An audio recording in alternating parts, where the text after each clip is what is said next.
5:30 nang magising si Chantal. Mabuti na lang at nauna ako sa kanya. Usal niya. Himping pa kasi si Emil sa kama. Ngayon lang yata niya ito naunahang bumangon. Palibhasa, morning person ito kaya lagi maaga kong gumising. Winner nga lang siya sa pagkakataong ito. Tinungo niya ang banyo para gawin ang usual morning routine niya. Plano niya magluto pagkatapos para naman makabawi siya kay Emil sa ginagawa nitong pabor sa kanya. Di naman kasi palaging ito na lang ang may gagawin para sa kanya. Kailangan mayroon din siyang gawin para naman balanse. Palabas na siya ng banyo nang makasalubong si Emil. Good morning. Bati nito ngunit di sa mukha niya nakatingin. Napaka-cross arm siya nang maalala na wala nga pala siyang suot na bra. Diyos mio, yung dibdib niyang namimintog, bakat sa suot niyang manipis na kamisita. Kaya naman pala kita niya ang pagtaas baba ng Adam's apple ni Emil habang nakatingin sa dibdib niya. Karipas tuloy siya ng takbo papunta sa kama. Tanda niya naroon ang bra niya sa ilalim ng unan kaya doon niya ito tinignan. Kaso, wala. Nasaan na yun? Taranta niyang hanap dito. Naikalat tuloy niya ang mga unan at kumot na naayos na sana ni Emil.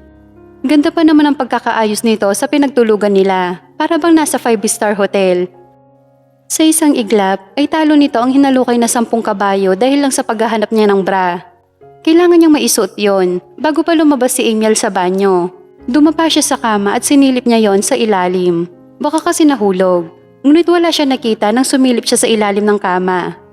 Saan na yun napunta? Dito lang yon, di ako maaaring magkamali. Nilipod niya ang paningin sa sahig. Baka naman kasi nahulog lang. Kaso, wala doon ang kapirasong tela na hinahanap niya.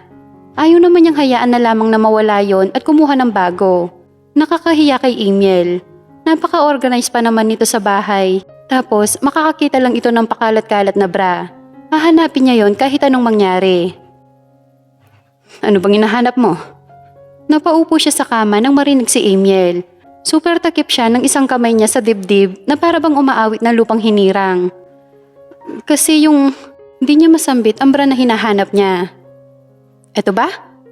Nanlaki ang mata niya nang ilabas nito mula sa likod ang hinahanap niya. Ibinitin pa nito yon sa harap niya. Akin yan. Paano napunta yan sa'yo? Aabutin niya sana, kaso itinaas nito yon, kaya di niya maabot. Hindi ko alam. Nakita ko lang sumabit sa balbas ko. Huwag mo nga akong pinagloloko. Akin nasabi yan. Mabuti na lang at di na siya nito pinahirapan pa. Initsa rin nito yun sa harap niya matapos siyang makita na nag-hysterical na. Sa susunod kasi, huwag mong ilagay kung saan-saan. Naapakan ko kanina. Sorry naman, di ko sinasadya. Ang alam ko kasi nasa ilalim to ng unan ko. Wika niya habang iniikot niya ito sa baywang niya. At walang hiyang-hiya na isinuot ito sa harap ni Emil na di nagtatanggal ng kamisita. Ayos ha, galing mo. Tila ba sobrang amazed ito sa life hack niya. Pero alam mo ba, magaling din ako magtanggal niyan. Kahit nakadamit ka pa. Gusto mong subukan ko? Pilyo nitong sabi. Baliw. Nabato niya ito ng una na nasalo naman nito. Naririnig pa niya ang tawa nito habang papalabas siya ng silid. Di ito sumunod sa kanya. Dahil kasabay ng paglabas niya ay ang pagring ng cellphone nito. Sa kusina siya dumiretso. Magluluto siya ng almusal nila. First day niya ngayon sa trabaho, kaya gusto niyang kumilos ng maaga. Dami pa naman patalastas ni Emil baka tanghaliin pa sila. Ito nga, mag-iisang oras din yata ito bago nakababa. Kakain na ba tayo? Nito, kahit obvious naman. Nakalatag na kasi ang almusal nila sa mesa. Sausage lang naman ito saka sunny side up na itlog at tusino. Naupo ito sa harap ng mesa at sabay na silang kumain. Parang mamimiss ko tong luto mo. Parang pangalawang beses pa lang naman ito na nagluto siya. Saan ka ba pupunta? Sa Singapore. Ngayon din ang alis ko. Natigilan siya ng ilang minuto sa tinuran nito. Layo na. Siyempre, alam naman niya na ilang oras yon mula sa Pilipinas.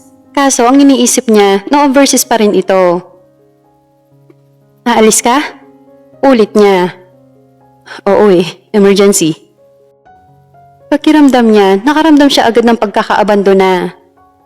Kailan ka ba babalik? Di may tago sa boses niya ang konting lumbay, di pa man ito nakakaalis.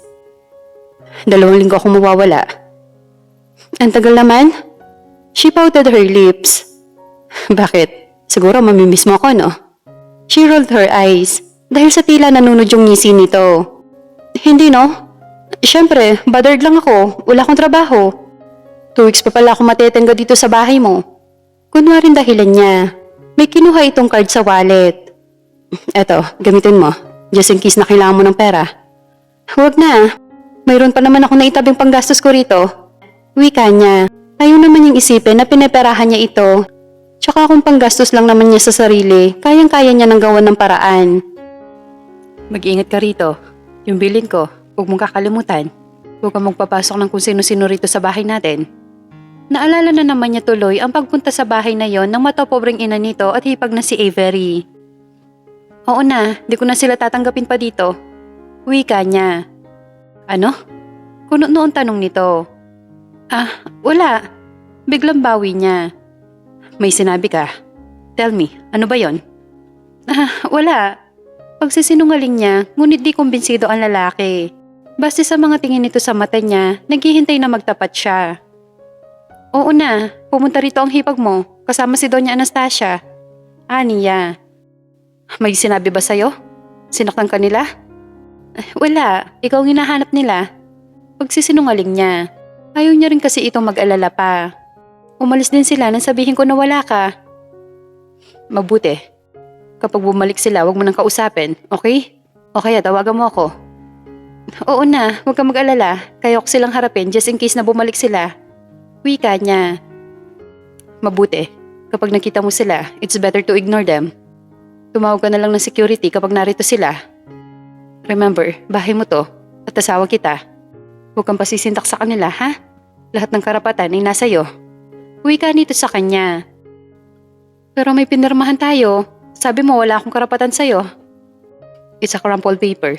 Legally, asawa pa rin kita. Napayakap tuloy siya rito. Hindi pa ito umaalis. Pakiramdam niya, namimiss niya na ito. Isang patak ng halik sa noong ibinigay nito sa kanya nang bitawan siya nito. Mag-iingat ka. Talaga mag-iingat ako. Lalo na ngayon na mayroong magandang asawa na naghihintay sa akin dito. Di niya maiwasan mapangiti sa tinuran nito. Pagkaalis ni Emil ng bahay, umalis na rin siya.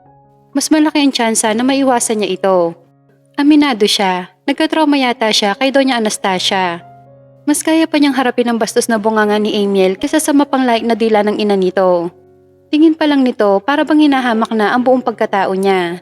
Di na niya alam kung ano ang sasabihin niya kapag inalok uli siya nito ng pera. Oo, aaminin niya, nagtapang-tapangan lang naman siya talaga sa harap nito. Ang totoo, ayaw niya talaga ng gulo. Kaya para maiwasan niya ito, naghanap siya ng ibang job opportunity sa labas. Nagbabaka sakali. Ayaw niyang manatili sa bahay nila. Baka biglang dumating na naman ang bruha niyang biyenan. Natapos ang araw niya, wala siya nakuhang mapapasukan. Kung meron man, tatawagan na lang daw siya. Mag-aalas 2 na mapagpasyahan niyang umuwi. Kaso di sa bahay nila, kundi sa bahay kung saan tumutuloy ang magulang niya. Sa rancho na pag-aari ni Emil. Nay, nakita niya agad ito. Ano pong ginagawa niyo? Eto anak, nagpapakain ng baka. Ang tatay mo naman naglilinis ng dumi. At ang kuya Noah at Cardo mo, ayun, kasama ni Mang Tommy sa pagdi-deliver ng mga gata sa bayan. Si Mang Tommy ang naatasan ni Emil na maging katiwala rito. Hindi mo na kailangan pang problemahin ng panggastos namin, anak. Masayang balita ni Aling Rosa. Mabuti naman po, Nay. Wika niya. Di niya lang nasabi rito na wala na siyang trabaho. Ayaw niya naman na mag-alala ito sa kanya. O siya, sa bahay muna tayo. Inabutan niya kasi ang mga to sa malapit sa kulungan ng mga baka. Kaya bumalik muna sila sa bahay. Kaso, di pa sila nakakarating ay tila ba may nauna na sa kanila. Dito pala dinala ng anak ko ang mga basura niya. Kapag minamalas nga naman, yung iniiwasan niya maengkwentro, talaga namang hinanap pa siya. Security! Agad na nagsilapitan ang 3 matatangkad na lalaki kay Doña Anastasia. Gusto kong paalisin niyo ang mga basurang to sa aking rancho. Marahas na turo ng ginang sa pamilya ni Chantal. Madam, baka po mapagalitan kami ni Sir Emil. At ubiling sabi ng isa. Palibhasa, nakita nito nang dalhin ni Emil ang mag-anak sa rancho ng pagmamay-ari nito. Ako nang bahala sa anak ko. Sundin niyo lang ako. Ilabas niyo sila rito. Mautiridad na utos nito sa mga lalaki na may malalaking katawan. Kumbinsido naman ng bantay sa sinabi ng Donya na ito ang bahala sa kanila. Pasensya na kayo, napag-utusan lang. Mas mabuti po siguro na umalis muna kayo dito sa rancho. Matiim na tumingin si Chantal sa pinaka-leader. Ang asawa ko nagpatira sa amin dito, di kami aalis. Pagmamatigas niya, bagay na tinawanan lamang ng Donya. Anak ko lang si Emil. At ako ang mas may karapatan sa lupaing ito. May ilang minuto din siya nakipagsukatan ng tingin sa matanda. Di sana siya patitinag nang sawayin siya ng ama. Anak, mabuti pa umalis na lang tayo dito para wala ng gulo. Sabi ni Mang Luisito. Kahit saang anggulo tignan, batid nito na wala naman silang laban sa matandang Donya na nasa harap nila. Langaw lang sila kumpara dito. Langaw na naligaw sa lupain nito. Mabuti pa tong ama mo, marunong lumugar. Ikaw din sana. Huwag kang umasta na magka-level tayo. Kahit pa pinakasalan ka ng anak ko, ako pa rin ang ina niya. At ikaw? Ngumisi ito na nakakainsulto. Hindi ko alam kung asawa ka nga ba talaga niya o asa-asawa lang. Di ka niya mahal. Sigurado ako. Dahil kung mahal ka niya, ipapangalandakan ka niya sa buong mundo. Kaso, hindi. Dahil ang kasal niyo, ilang tao lang ang nakakaalam. Mistula siya nabusalan sa tinura ng Donya. Ano pa bang idaragdag niya? Totoo naman ang sinabi nito. Hindi hayag ang kasal nila sa madla at alam niya kung bakit sila nagpakasal dahil sa mana. Oo, nagpapahiwatig sa kanya si Emil ng pag-ibig. Ngunit di pa ganun kalalim ang ugnayan na meron sila. Di pa nga siya sigurado sa kung anong kahahantungan sa pagiging mag-asawa nila. Maaari kasi magbago ito anumang oras. Ayaw niya maging bida-bida at baka karma ang gumanti sa kanya. Kaya tinanggap na lamang niya ang pagpapaalis sa kanila. Hinayaan niyang bitbitin ng mga tauhan sa rancho ang pamilya niya. So ano, ikaw di ka susunod sa kanila? O baka naman kailangan pa kitang pa-escortan sa mga tauhan ko? Hindi na kailangan. Sasagutin ko lang ang cellphone ko. Sagot niya. Sakto naman kasing natunog ang cellphone niya at si Emil ang tumatawag. Bakit wala ka sa bahay? Bungot nito sa kanya. Paano mo nalaman? Di naman kasi ito naka-video call. Sa numero niya lang ito tumawag. Di rin kasi naman siya nagsabi dito na aalis din siya. Just answer my question. Nasaan ka ba? Makulit nitong tanong. Nandito ako sa rancho. Wika niya. Okay, umuwi ka rin agad ha? Gusto ko doon ka lang sa bahay natin habang wala ako. Ikaw, Chantal, bilisan mo na. Bakit parang maingay dyan? Takang tanong nito nang marinig ang boses ng babae. Wala to, si Doña Anastasia lang yon. Dumalaw siya rito. Wika niya sa pinakamahinahon na boses. At anong ginagawa niya dyan? Eto, naglilinis. Pinapaalis niya yung mga basura daw na dinala mo rito. Ayun na nga, bitbit ng mga tauhan niya ang magulang at kapatid ko. Ano? Napapamura ito sa kabilang linya. Huwag kayong papayag na umalis dyan. Ano naman laban namin sa security niyo rito na may malalaking katawan? Ayoko ng gulo, Emil. Kaya siguro aalis na lang kami. Desididong wika niya sa kalmado pa rin na boses. Ibigay mo kay Rico ang cellphone. Gusto ko siya makausap. Hindi na nga sana niya susundin si Emil, kaso itong paa niya para bang may sariling isip na hinabol si Rico at ibinigay ang cellphone niya.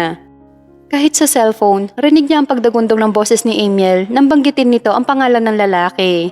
Kita niya ang takot na puminta sa mukha nito. Sir Emil, anong ginagawa mo?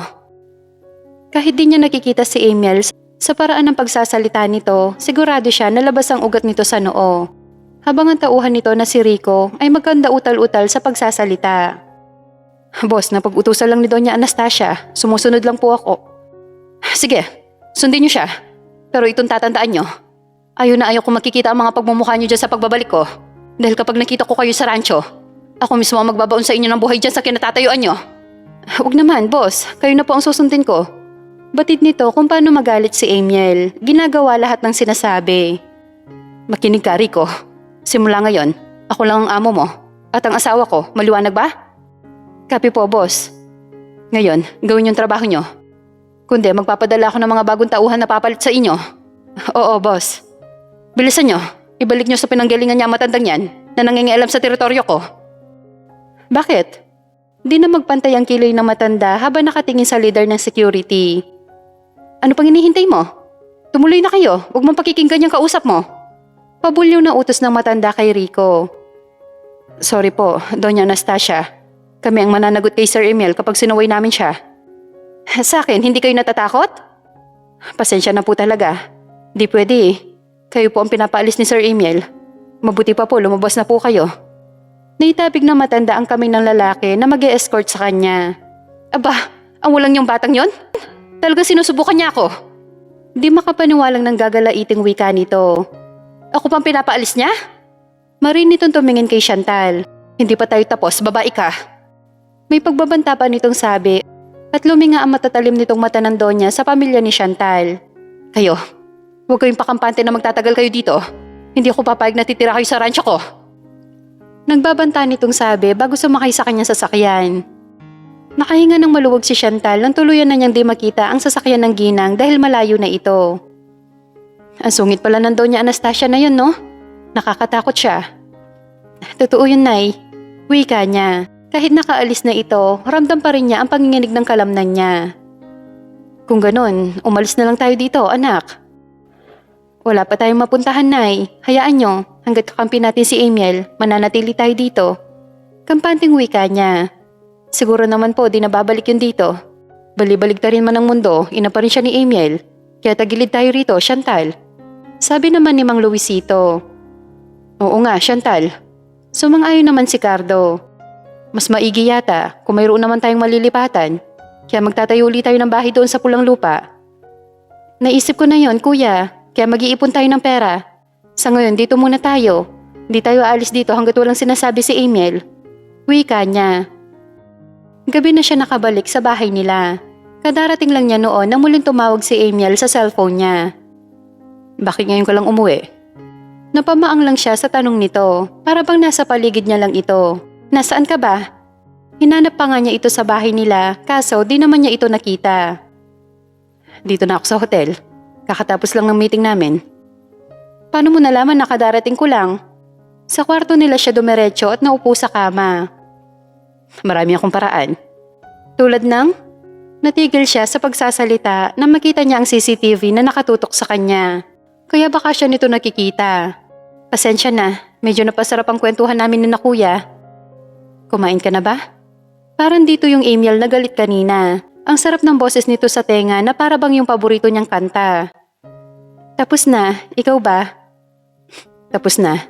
Eto nga, nakakalungkot dito. Wala akong katabi. Alam mo ba, namimiss kita. Para ba nakikita na naman niya ang malamlam nito mga mata na nakatitig sa mata niya.